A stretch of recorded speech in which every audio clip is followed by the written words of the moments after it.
Hi, everyone. Thank you so much for tuning in today on Truly Meeting Aaron.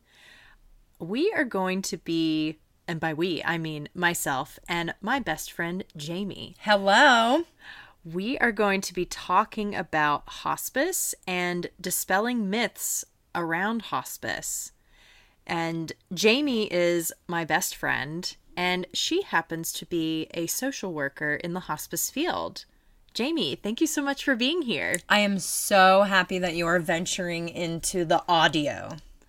I am really excited. Aside from being a social worker, you also moonlight as a voice actress. That is right. I love to do commercials, explainer videos, and audiobooks and characters in Awesome. video games.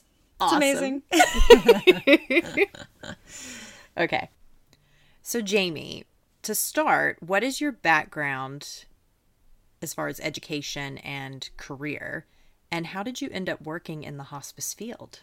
I have a bachelor's in psychology, a bachelor's of science, and then I got my master's in social work. And once I left the University of Georgia with my master's, I got a license to be a licensed master of social work, and now currently I'm working on my LCSW, which is licensed clinical social worker. So when I took the job for hospice, it was actually the first opportunity that I had to work in my career after staying at home with my kids. So it was an opportunity to do clinical work and work towards my next licensure.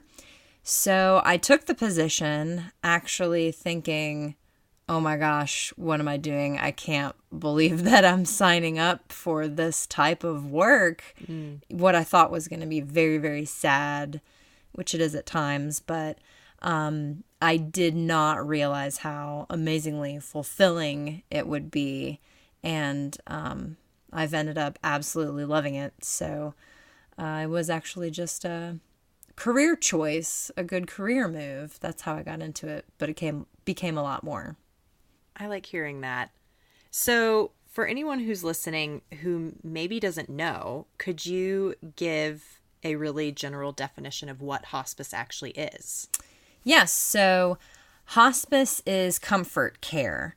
So if someone has been very sick and the doctor says that they believe that the person has 6 months or less left in their life, then and they're done trying to receive treatment, then they would come into hospice care for staying comfortable until the end of life. So in hospice care, we don't try to speed up or slow down or affect the process of dying in any way. We just make sure that the person is comfortable and gets to have the best quality of life at the very end of their life. Okay, that makes sense. So, as a social worker, what is your role in the hospice field? How do you work with patients and their family members? So like most positions that social workers hold, I do a lot of resource coordination. So if someone has financial or legal troubles, I'll help them find the community resources that would be best to help them with that. I do a lot of emotional support. Myself and the other members of the team kind of serve as experts, somebody to walk alongside the patient and their family to reassure them and kind of guide them in the end of life journey. So I work together with the rest of my team members, which would be the doctor, nurse, and chaplain, and certified nursing assistants. So, and then also I provide any counseling that's needed along the way, and then bereavement counseling and just kind of following the family afterwards to be with them in their grief. Great. And is there sort of a standard period of time that you would work with an individual's family once they have passed?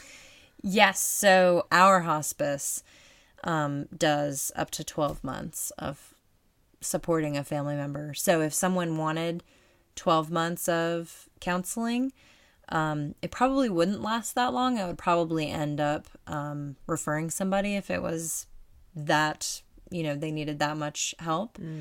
But that's as long as we kind of check in with family members and keep up with them and support them afterwards. Oh, that's good to know.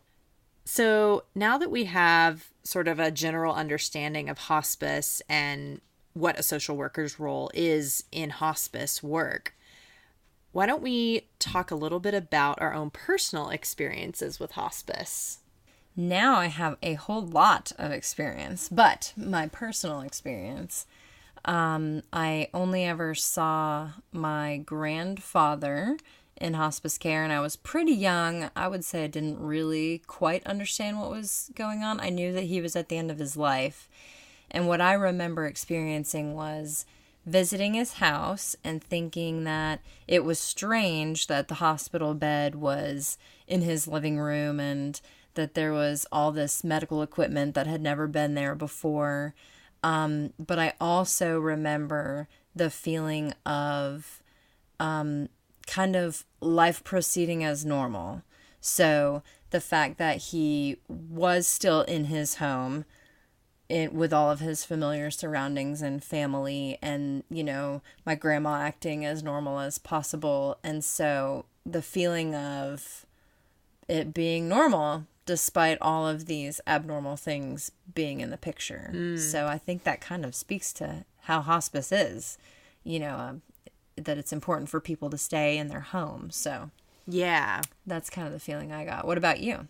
So sort of a similar experience with my grandparents in that they were both in their own homes when they were put on hospice.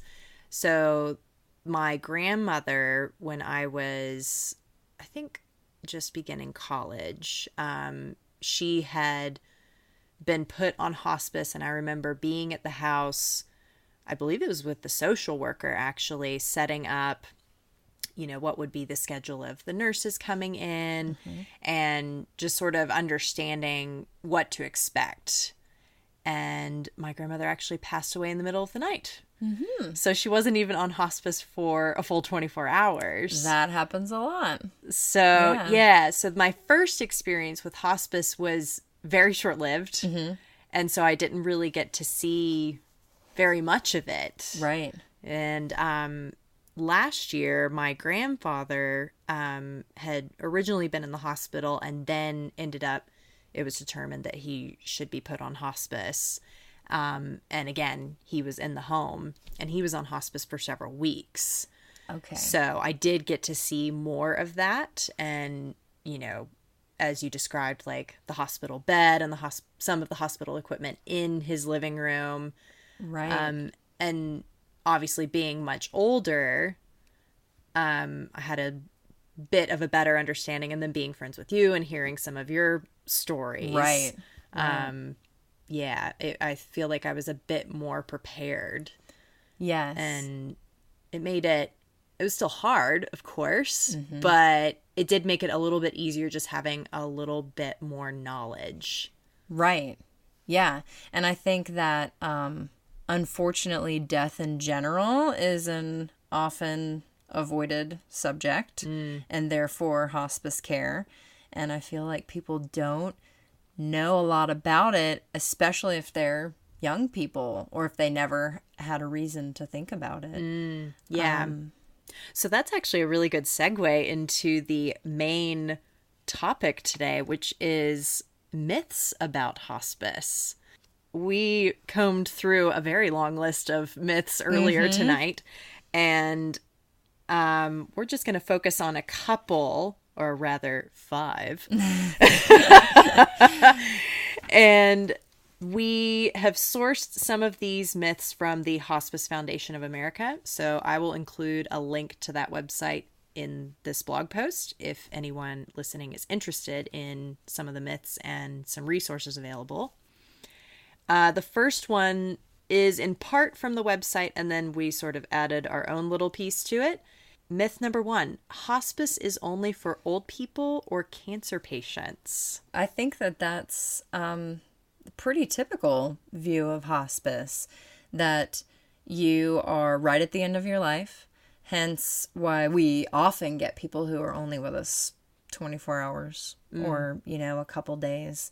In your grandpa's case, a few weeks. I learned the average of how long we have people is 3 months. Interesting. Yes. So if you imagine on the long side how long it has to be to average out for the short side of 24 hours. Yeah. So what's the longest case that you've heard of? We have somebody right now who has been there since before I started, and I just had my 2-year anniversary. What? So, wow. Yeah, so she's been with us quite a while. She is a person who has COPD, which is chronic obstructive pulmonary disease. So that is a lung condition. Frequently comes about when somebody smokes a long time, but for other reasons too.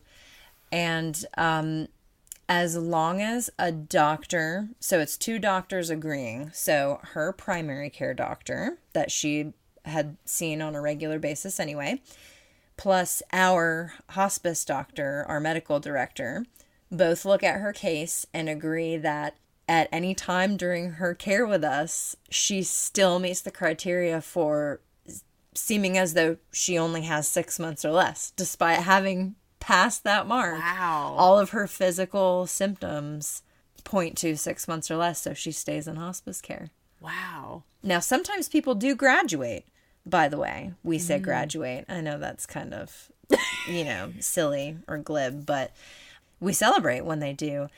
Sometimes people come onto hospice care to, just be comfortable.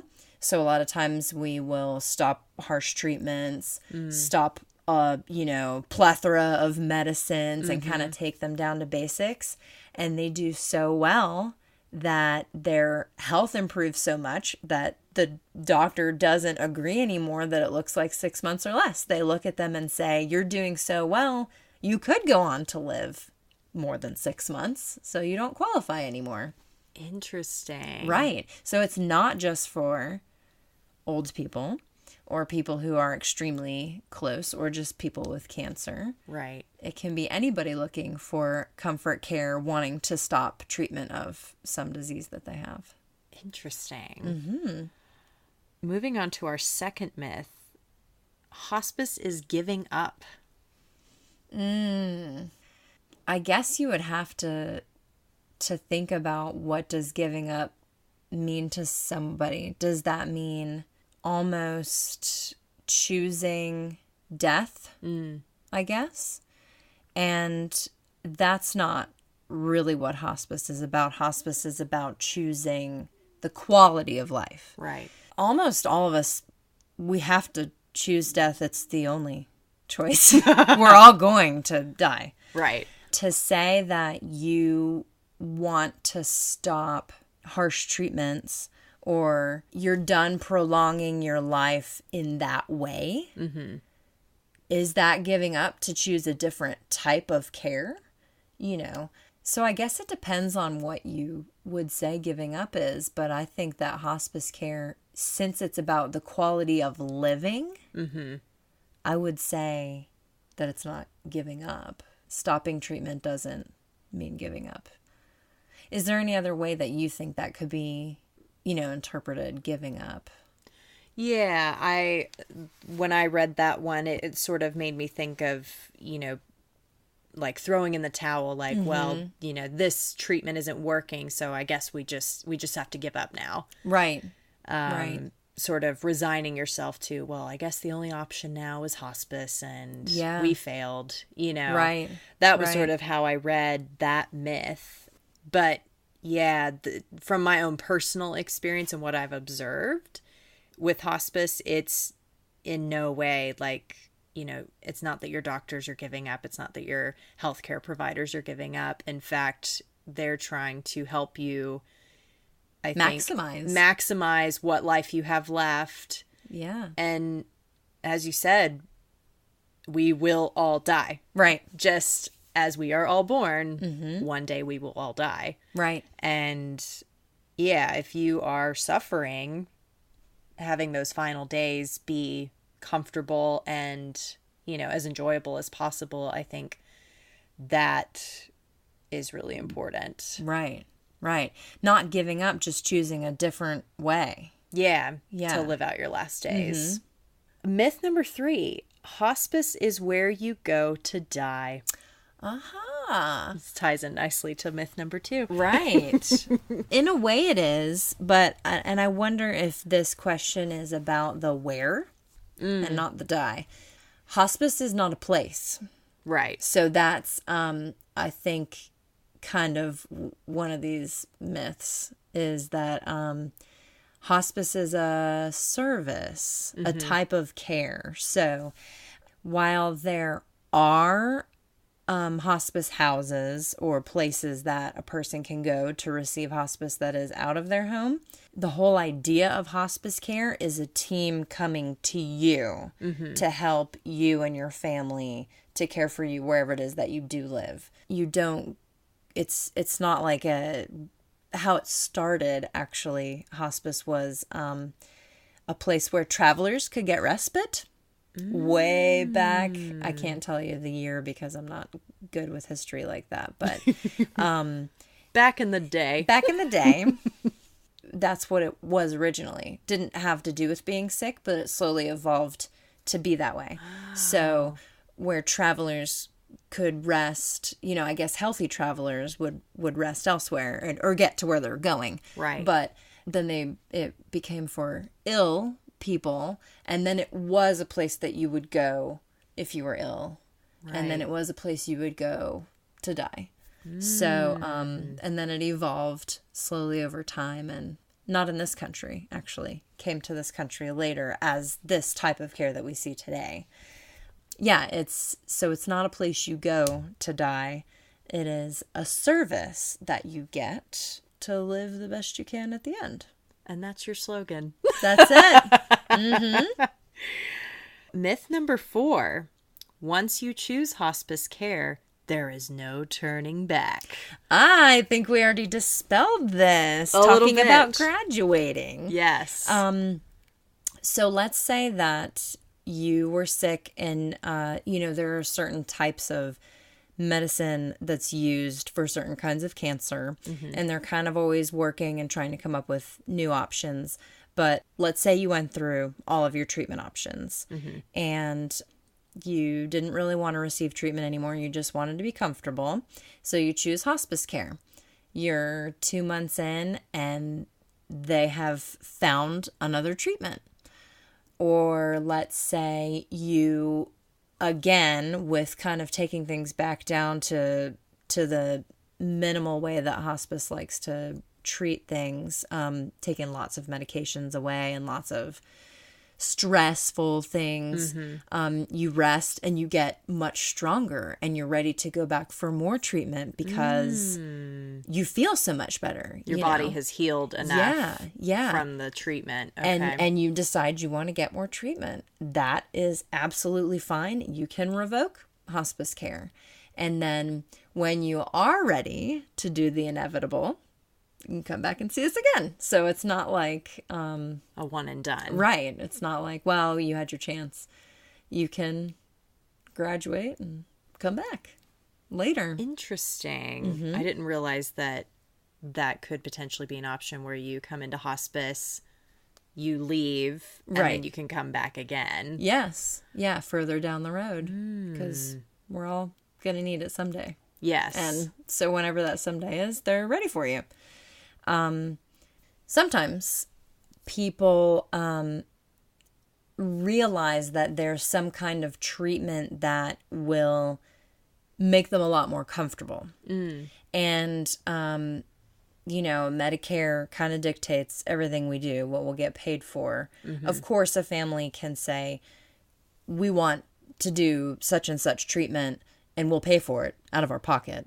And then that's fine, you know.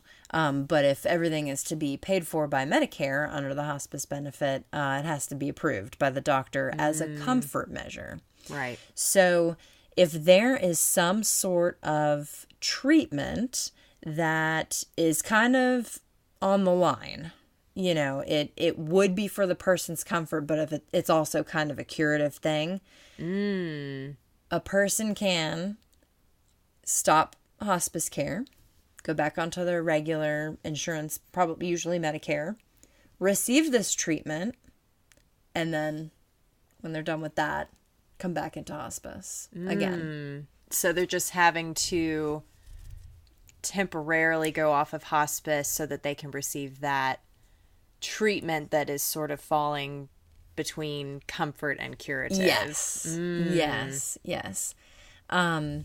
So, of course, we don't want to yo-yo people around like that, but that's a good example of, you know, finding out that there's something for you that could benefit you, but having to revoke hospice because it's not quite in line with hospice care. Right. And what would be covered by Medicare. Okay. So our final myth, number 5, is hospice requires a DNR, which means do not resuscitate, order.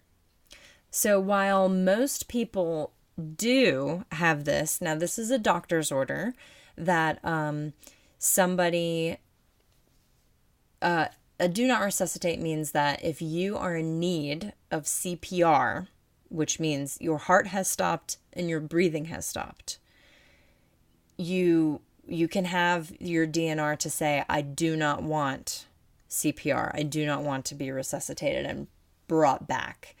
CPR can be a really very painful experience with ribs breaking and hospital stay.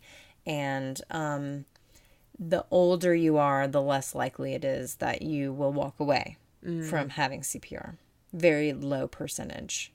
So a lot of people elect the do not resuscitate. They have their doctor order it, and they have, it's a goldenrod, which is a yellow orangey color that EMS or other nursing people who are certified to do CPR will recognize it and see that this person does not want to be resuscitated. They want to go when they have gone. And they don't want to be brought back. However, you do not have to have that. You can be in hospice care and say, if I stop breathing and my heart stops, I want you to try to bring me back to have the rest of the life that I can have in comfort in hospice care. So you don't have to say, well, if I go, you have to let me go to be qualified for hospice. We are not allowed to discriminate and say that you have to have that order from your doctor. So most do, and I could see why it would be a thing that people would think, but no. Because it's quite common. Right. But not a requirement. Right. So if it is a young person, going back to the first question, and this young person, you know, has a better chance of surviving CPR and going on to live a comfortable life, they don't have to have that. The DNR. Right. Excellent. So now that we've gone through some of the myths and dispelling those myths around hospice, and now that you've worked in hospice for 2 years, what does hospice mean to you now? It means so much to me. I never would have thought that I would have had the experience that I had. Like I said, I thought, oh my goodness, what am I signing up for? This sadness. And there, of course, are sad times, but mostly I realized that our mortality is really beautiful. And that it's not scary. Now that I see that there are comfortable ways that, you know, everybody that we see leaves this earth comfortably, I don't have the fear that I once did about death.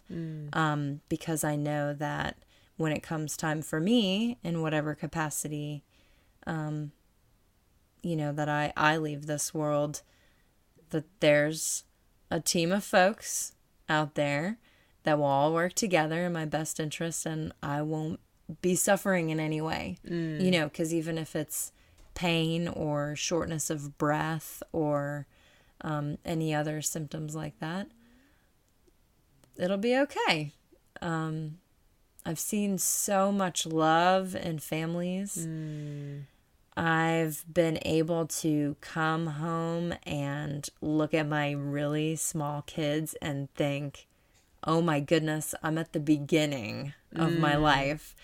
And I just want to enjoy it, and I can really celebrate my life now so much more, knowing what the end of it may look like. Right. And thinking of especially seeing some of the more heart-wrenching cases where people are quite young, 40s, 50s, that I sit here and think, right now, I have no idea, but that could be me in 10 years, 20 years. I have to enjoy every minute, every healthy minute that I have. Right. And I just have such an appreciation for life, way more, I think, than I ever did before I saw what end of life looks like. Yeah. So it means a lot to me. I've really, really, really enjoyed working in hospice care. Now, when you look at your, you know, end of life, whenever that may come, it feels less scary than it once did. It made me think of that scene in Big Fish, and you're probably going to be like, oh, I don't remember that. No. You know me.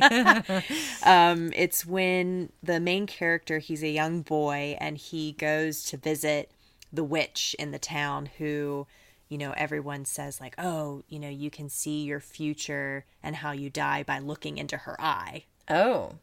And so he asks, you know, may I see how I die? Yeah. And all you see in the camera shot is him looking at her, and his reaction is, oh, well, that's not so bad. Okay. So when you said that, it made me think of that scene in particular. Yeah. He wasn't afraid of how he ultimately ended up dying, even though he knew exactly how it was going to happen. Right. Right. Yeah. That's exactly it. Summed up in a movie scene. In a movie scene. So if your listeners / readers have ever seen that, then that's you'll know what I'm the feeling. scene. That's what I'm feeling. Oh, that's not so bad. Yeah. Jamie, thank you so much for doing this recording with me. And for sharing your career knowledge and expertise.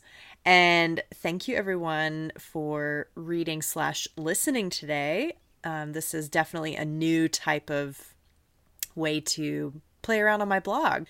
And if you liked today's post, be sure to hit the like button below or leave a comment. Be sure to follow, because you will receive an email that gently reminds you when my posts are up and live.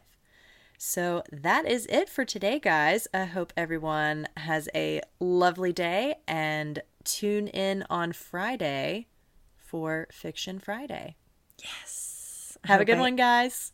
Oh, I want to hear more about the pendant.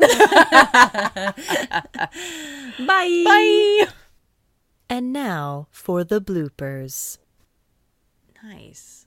Yeah, when you mentioned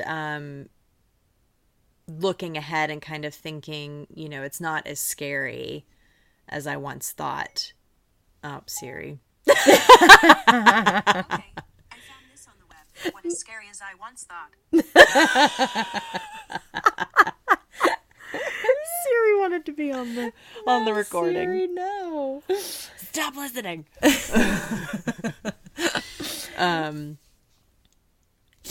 I'll just repeat that. Yeah. Siri. Yeah, Siri butting in. It must have been how I said that sentence.